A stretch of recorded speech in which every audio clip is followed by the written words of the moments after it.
Welcome to Close Listening. I'm Zach Morgenstern.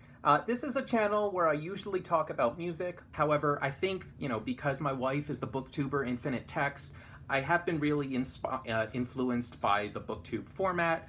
I'm into the idea of commentators who are halfway between collectors and analysts. There's a real casualness to this, a celebration of physical media, just wanting to talk about the media you've read, or in my case, the media you've listened to. Now, recently, I revisited a book from a very important series in my childhood.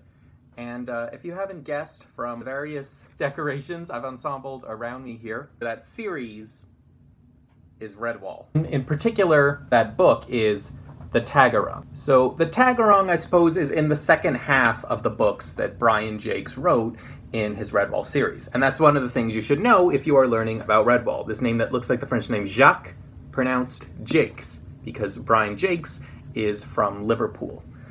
So Redwall books were all around children's bookstores when I was growing up, and they just had these beautiful, striking covers. So on the one hand, they looked somber and serious, which told third grade to fifth grade me they were very serious reading. On the other hand, they still attract the child in you because they feature these anthropomorphic animals.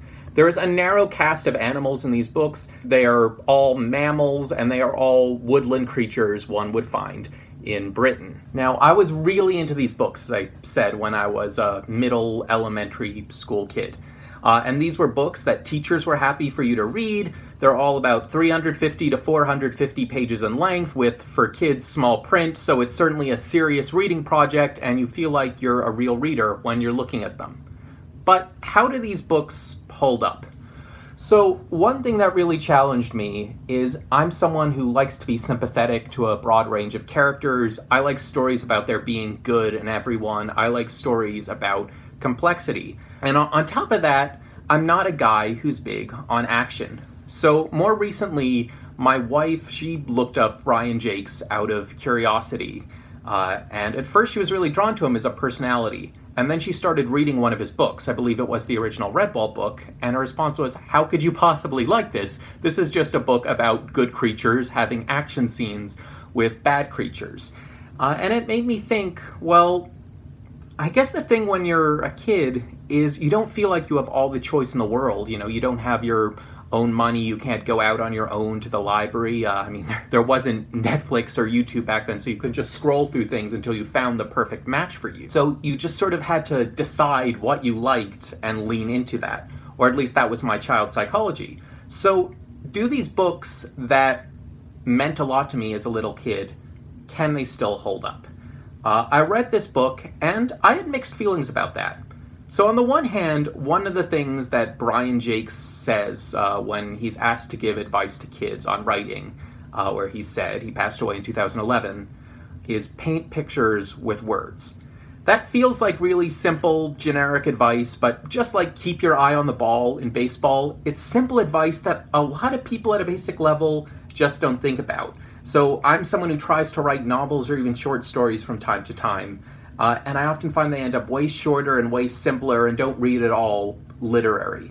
And I think one of the things that Brian Jacques really does is he really does welcome you into the setting of his story with his commitment to painting pictures with words. The Taggerung has an interesting structure compared to other Redwall books because, like a lot of the books, it has sort of two stories. One is set at Redwall Abbey, which is this constant presence in virtually all of the books where the good creatures lives. And in Jacques' universe, good creatures include mice, squirrels, hedgehogs, moles, otters, and badgers. Though badgers are sort of the tough, angry ones amongst the good creatures. And so you have this one plot at Redwall Abbey in this book. But for the most part, the Redwall Abbey is a non-plot. Redwall has experienced a generation of peace at this point, which is quite unusual. And as a result, Redwall does not have a leader because they haven't really needed one. So it's actually this sort of peaceful story of different creatures throwing parties. There's this arrogant hare who likes to sing and eat too much food named Burab who comes to listen to them. And there's this character Crega who appeared in the last two books, Marl Fox and The Long Patrol. And if you've reached this point in the series reading the books, either chronologically or the order in which they came out, you would realize that rarely is a character in 2 books. There are a few characters who Brian Jacques really likes, namely the mice, Martin, Matthias, and Marielle, and he's written multiple books about all of them. But generally speaking, a book will capture one generation of all Redwall lives, and by the time you pick up the next point, all the characters from the last book have implicitly died. So it is really remarkable, and even with badgers having long lifespans, that Crega has existed not in 2, but in 3 different generations of other creatures. So the Redwall half of this book is this calm, pastoral tribute to the life of Crega, who once was this violent badger warrior, but after losing her sight has become this gentle grandmother figure that all the animals in Redwall look up to. The other story in this book is about a young otter named Dana, though he goes by most of the book as Tag, who was kidnapped from Redwall Abbey because a prophecy by bad creatures, and these bad creatures are part of a group called the Juskarath, foresaw that he would be a great warrior for them, known as the Taggerung. Now the problem is the Redwall universe is almost unequivocally deterministic with good creatures and bad creatures. Now there have been so many books that you can certainly point to exceptions. For example, there's a good wildcat named Gingivere. There's a good wildcat named Gingivere, I believe, in the book Mossflower. Or occasionally you'll have a minor villain like Grubbage the Sea Rat, I believe in Triss, who redeems themselves. But for the most part, if you're a stoat, a weasel, a fox, a rat, or a wildcat, or a ferret, I think I got them all, you're just going to be a bad creature in the end of the book, and chances are either you're too minor for Jacques to pay attention to your fate, or you're killed by one of the good creatures by the end of the book. So the point being, Tag the otter is raised in this tribe, the Juskarath, and he has these tribal tattoos on his head, but he doesn't pick up their ways. So he's raised by this merciless leader of the tribe, the ferret Sawney Wrath, and at one point the Sawney Wrath orders him to capture this runaway member of the tribe, Felch the fox. And Felch has actually been resentful towards Tag earlier in his life.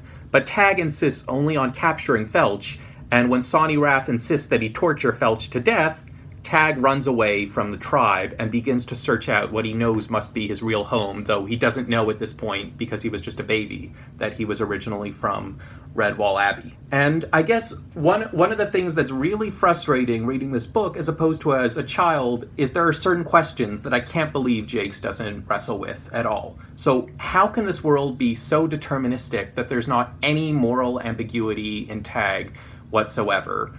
And at the same time, what about these vermin creatures that raised him? Does that parental instinct not bring any goodness into them whatsoever? There's also the question of characterizing the Juskarath as a tribe versus the civilized Redwall Abbey. Do I think this is a racist anti-Native American thing? Probably not, because this is in a British setting. I assume it's referring to Scottish tribes, and there have been other references to tribes in Redwall books, but pretty much there's this assumption from the good creatures whenever they see the tattoos on Tag's face that he's bad news. And because I have this adult political mind, I'm thinking, is there ever going to be any nuance to this? Is maybe Tag going to embrace the fact that he is this tattooed creature, that he is raised by ferrets and stoats and foxes, and he can break with many of their ways, but he still has a little bit of them in them. And no, it really breaks down into this moral binary universe. And I have to think this was a conscious choice on Brian Jacques' part, because he actually sets up this book where Sawney Wrath, the original villain, the one who kidnaps Tag, doesn't end up being the mean villain. It's almost, he's too bad, he's too mean, and there's this one stoat in the tribe who really resents Sawney Wrath because he killed her husband. The stoat is named Antigra, and she wants her son, Greuven, to take over the tribe. And one thing you can't criticize Brian Jacques' books of is being sexist, because he's had strong female warriors in his books from the start, particularly Lady Amber and Mossflower, or Mother Melis and Lady Crega Rose-Eyes the Badgers through the years. So Antigra, she really schemes so that her own son can one day take over the tribe from Sawney Wrath. And I guess, soft spoiler, she eventually assassinates Sawney Wrath and conspires with the tribe's fortune teller, Gristle the Fox, so that Gristle will concede there's something in her prophecies that might allow her son, Gruvin, to take over the tribe. And what's very clear is that while Gruvin has the merciless qualities of a lot of his fellow vermin, he's had these high expectations placed on him by his mother. He's been looked down upon both by Tag the Otter, aka Dana, and by the other vermin for years. And he's set on this journey to capture and kill Tag, because the idea is if you kill the Taggerung warrior, you can become the next Taggerung warrior. So one might think Gruvin is being set up to be this anti-hero, this figure who maybe after he's seen how he's mistreated by the tribe turns, but the story doesn't really allow for that. And in fact, there's almost this black comedic way where Gruvin is followed by all these other bad creatures. And with the exception of Valid Bobeast, the Ferret, and Ifara the Weasel, who are like the capo de regime for the previous leader, Sane Wrath, who are very powerful, and Jakes is so preoccupied with his power, he gives them their own subplot as main villains who break away from and at one point take control of Gruvin. But he's given this band of supposedly high-ranking vermin to follow him, which includes Milk-Eye the Weasel, Rabid the Fox, Grobate the Rat, Ribro the Stoat, Dagrab, another strong female villain, the Rat, and Rawback, another Stoat. And one by one, they're picked off, usually without doing anything wrong themselves. They're like these wretched minion characters. And as a child, I was particularly traumatized by this one scene, again, soft spoiler, where Ribro the Stoat is captured by Tag. And up to this point, Tag has been a pacifist. He's not going to hurt anyone, even if he thinks they've done wrong. And he eventually gets Ribro to explain to him everything that happened. And you're beginning to think, oh, maybe is Ribro going to be taken along with Tag on his journey and reformed? And that might be Tag's intent, but overnight he's killed by a mob of vengeful shrews who don't like that Gruvin and his band of animals attacked them the night before. And I just wanted Jakes to redeem one of these characters, the Stoat who looks, more sad and pathetic than evil, that he didn't get a redemption arc.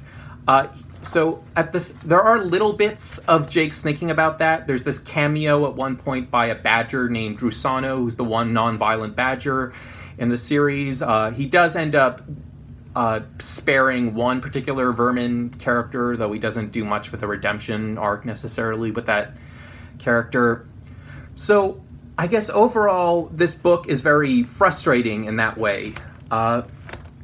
And I ended up for National Novel Writing Month this year, after thinking about this since I was a 9-year-old kid, trying to write a fan fiction about Ribro the Stoat, and talking about how he's socialized into this evil life and how he might be able to, through experiences, learn his way out of it. Another thing that stood out about Brian Jakes' writing is he has so many characters in his book, and he's clearly so invested in them and remembers them all. And even though lots of the Redwall books are similar, one has to think with the passionate way that Brian Jakes talked about them, he wasn't just phoning it in and writing the same book each time. In his head, these were all distinct stories, and he was able to keep track of lots of these characters, and you can really tell it with this book. So all these minor villains will appear in one chapter, and then they appear many chapters later, and they remember what happened in this early chapter. So, I mean, it's impossible to list clearly who all the major and semi-major characters are. You obviously have Dana the Otter, you have his sister, you have his sister's various friends, you have his mother, you have all these various actors looking for power in the Vermin tribe, you have this comic relief character, Burab the Hare. At the end of the book, you have Rusano the Badger, who hasn't shown up in 2 books, showing up out of nowhere. So as far as world building and commitment to his characters goes, I think that's still very impressive about these books. And in that way, Brian Jakes was a bad influence on me as a little kid, because I would writing these stories with many, many characters. And whenever my parents would proofread my work, they'd say, "We don't understand your story because you have too many dang characters." And I'd say, "But J.K. Rowling did it, Brian Jakes did it, why can't I do it?" So on the one hand, it's been great for me to revisit the world of Redwall. Andrea, she recently bought us this book, the Redwall cookbook, and I've made various recipes out of it. There's a lot I don't eat because it's a lot of stuff full of vegetables and fruit, and I'm a picky eater, but I did make this one recipe where they make these little balls out of oats and put them in a tomato and bean soup. It's called Stones in a Swamp. And I also tried making a vegetarian version of the soup that the otters like to make called hot root soup. So I used tempeh instead of water shrimp, which is what they use in the original world. So on the one hand, if I wasn't a child when these books were still coming out, I might never have gotten into Redwall. It might never have been my thing. But I'm gonna have this lifelong connection to this series. It's gonna always mean a lot to me in a certain ways, and I'm sure over the years I will occasionally revisit these books. Anyway, if you liked me as the kind of person who talks about the media that influenced him over the years, subscribe to this channel. And so if you like this kind of speaking to mostly music, but maybe again down the road, some books, maybe some TV, some movies, feel free to check out these videos going forward. I'm Zach Morgenstern. See you next time.